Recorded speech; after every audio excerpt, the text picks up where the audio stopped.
देवी प्रसिद्ध भोजपुरी गायिका हिने तिच्या चाहत्यांना एक गुड न्यूज दिली आहे. तिच्या घरी चिमुकल्या पाहुण्याचं आगमन झालं. पण ही बातमी इतकी चर्चेत का आली हे माहितीये का? कारण देवी हिनं अजून लग्नच केलं नाही. होय, देवी झाली आहे सिंगल मदर.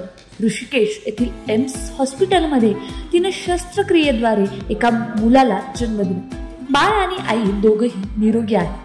देवीने सोशल मीडियावर स्वतःचा आणि बाळाचा फोटो शेअर करत ही आनंद वार्ता चाहत्यांसोबत शेअर केली आणि तिच्या चाहत्यांनी तिला शुभेच्छा दिल्या. मग प्रश्न असा की लग्नाशिवाय देवी आई कशी झाली? याचं उत्तर आहे IVF तंत्रज्ञान. देवीनं जर्मन स्पर्म बँकच्या मदतीनं IVF म्हणजेच इन विट्रो फर्टिलायझेशनद्वारे मातृत्वाचं स्वप्न साकार केलं. पहिल्यांदा ही प्रक्रिया अयशस्वी झाली, पण यावेळी तिला यश आलं आणि ती जगातील सर्वात आनंदी आई आहे.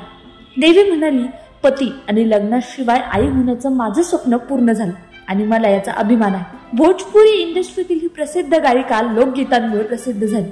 पिया गई ले, कलकत्तावाय सजनी, दिल तुझे पुकारे अशा अनेक प्रसिद्ध गाण्यांनी तिने प्रेक्षकांचे मनोरंजन केले.